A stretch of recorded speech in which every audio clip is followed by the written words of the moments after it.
Hello, welcome back to another video. Today, in true Gemma fashion, I'm giving you two TBRs for two readathons that I'm participating in March. Am I going to get to all of these books?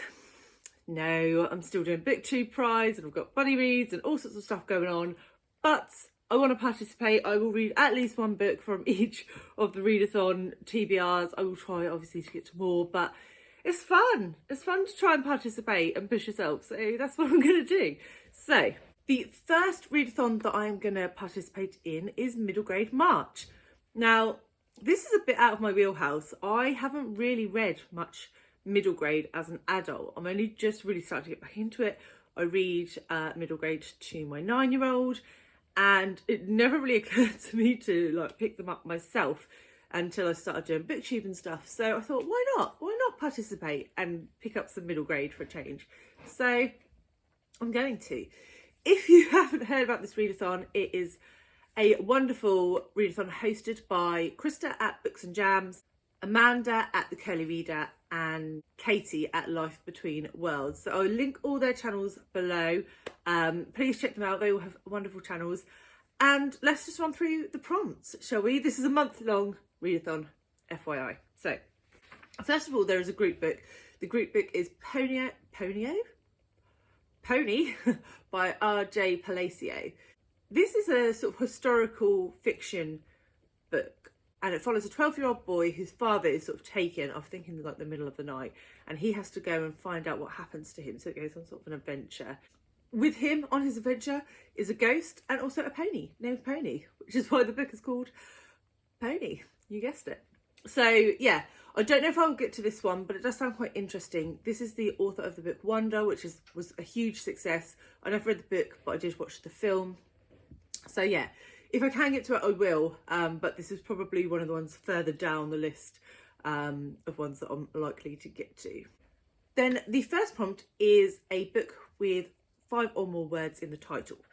So for that, I'm cheating slightly, and I'm picking Wundersmith, The Calling of Morrigan Crow. So as you can see, I have already started this. I'm already reading this to Sam, and so I will just continue reading it. Whether we finish it in March or not, who can say? But yeah, this is the one I'm picking for that prompt because it's one that I'm currently reading.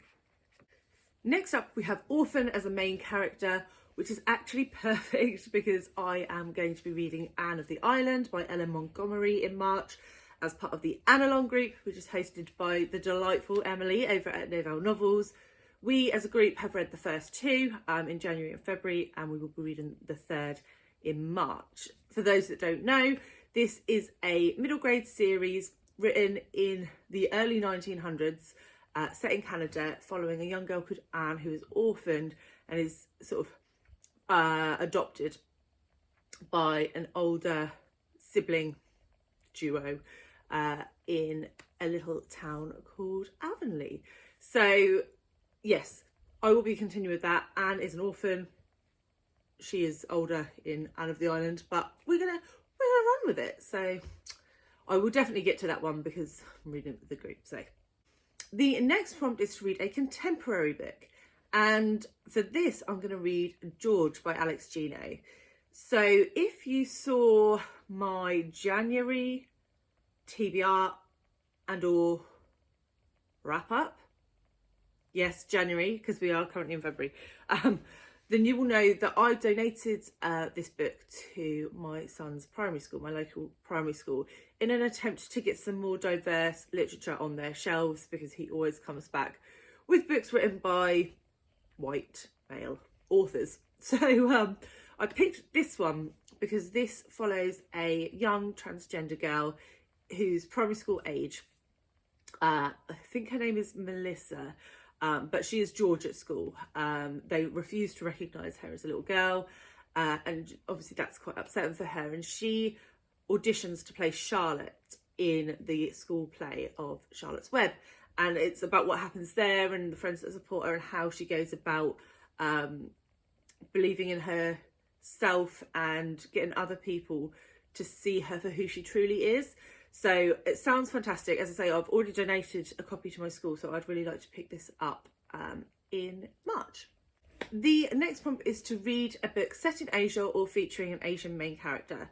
So obviously Asia is quite a big country, and I know there is a lot of stuff focused on like China and sort of Southeast Asia and Eastern Asia, but I've decided to pick up a book about a family of Syrian refugees, which is obviously this side, my side of Asia, and that book is Other Words for Home by Jasmine Warga.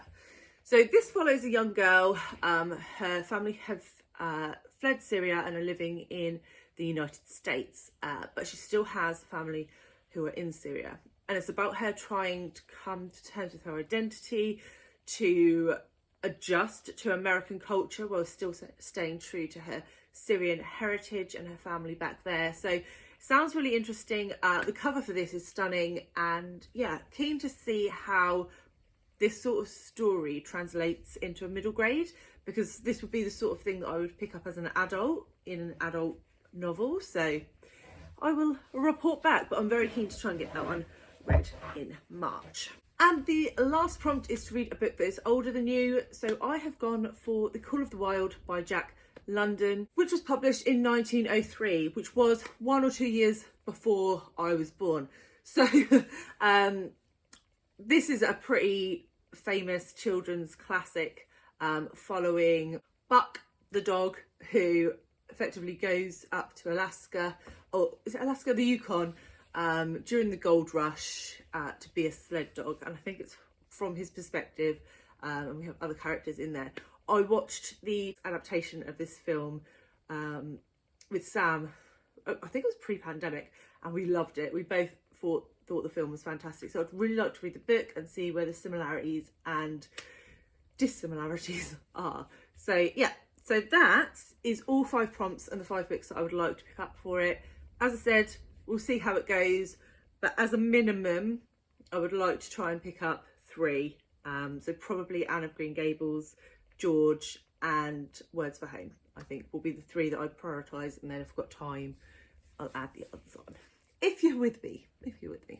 So the other readathon that I'm participating in is the Birthday Bonanza Readathon, which is hosted by my very good booktube friend Emily over at Novelle Novels.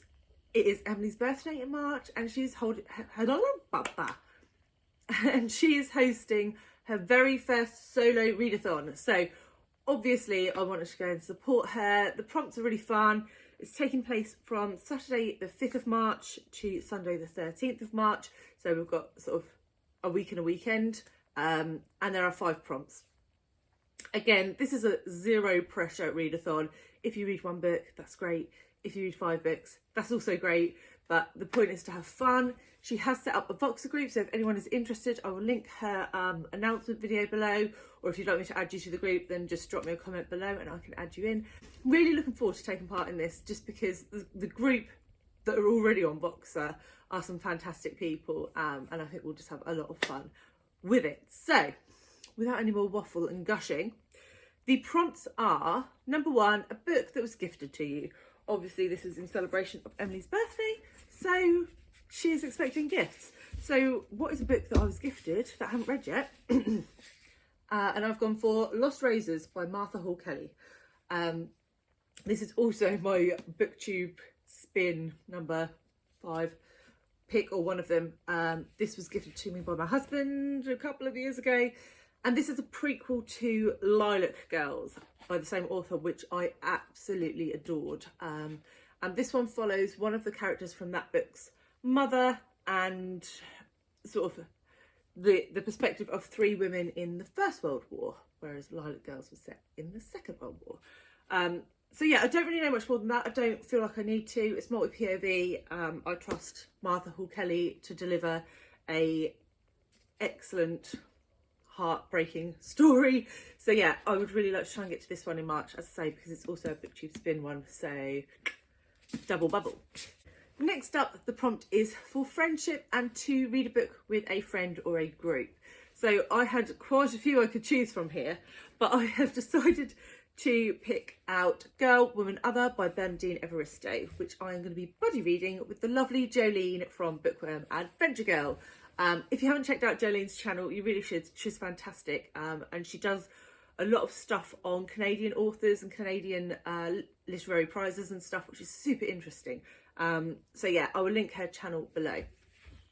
But yeah, this book is the experiences of 12 women, mainly women, I think, mainly Black British women, and it's a sort of slice of life dealing with their love, their friendship, their traumas, and it won the Women's Prize. It was really, really heralded when it won. When did it win? 2020.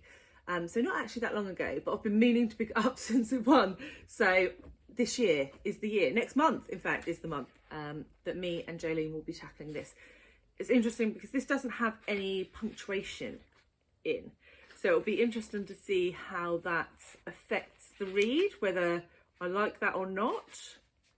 We'll see. But yeah, I will definitely be getting to this. Prompt number 3 is favourites. To read a book by a favourite author. And my favourite author is Kristin Hannah, or one of my favourite authors is Kristin Hannah. And so I have picked one of her books that I haven't got to yet, and I have chosen Homefront. This book follows a couple who are not having the easiest time. They have sort of teenagers-ish age children, I believe, and their marriage is a bit rocky. And then the female character is deployed into a war zone.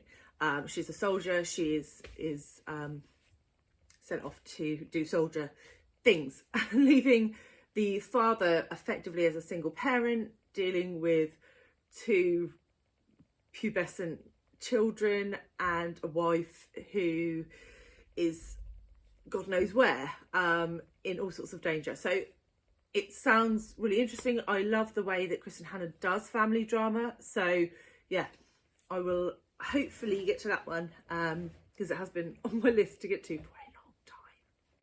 Prompt number 4 is childhood, a book that gives you sort of nostalgic feels, or that you loved when you were growing up. And for this, I'm going to pick The Two Towers by JRR Tolkien. I listened to the Fellowship of the Ring in January and February. That will be coming in my February wrap up, and really enjoyed the experience of reading Lord of the Rings again. I read it when I was a child, well, a teenager. So I am going to be picking up the second one. This is also part of a read-along group hosted by David Wiley. I will leave his details below. So yeah, so we're reading one book every 2 months. So I would like to pick up The Two Towers this month if possible. And the last prompt is party time. Read a book that features a celebration. So I've gone slightly off the beaten track with this one, but it's a book that I've really wanted to get to for ages. How many times can I say that in one video? And that is They're There by Tommy Orange. So the reason I picked this is because this is set during a powwow, which is an Indigenous sort of celebration coming together of Indigenous people. And I think there is sort of like a mystery, sort of sinister activity that happens at the centre of this novel, but it all does take part around this powwow. So I thought that would fit the prompt perfectly, and get some Indigenous lit on my March TBR also. I said I was only doing 2 readathons, and technically that is true. However, there is also another one that flashed up on my feed that I couldn't ignore, and that is the HerSToryAthon, which is being hosted by Charlotte at Coiny Reads and Brittany at Literarily Smitten. And this is celebrating women in history, basically, for Women's History Month. There is no way I'm going to be able to read many books for this, but I am going to pick up the group book, Rebel Women, which is about women that have changed the course of history between now and the French Revolution. I believe the book has a different name in the US, so I will try and put that up here because I didn't write it down. But yeah, this is a non-fiction book pretty self-explanatory from the title, so I will be trying to pick that up for her Storyathon. And that, I think, is enough. Don't you? I think that's enough. But yeah, I am very much looking forward to taking part in these readathons. I could have participated in more because there are so many good ones out there for March. It's a struggle. It's a struggle. I want to do all of the things.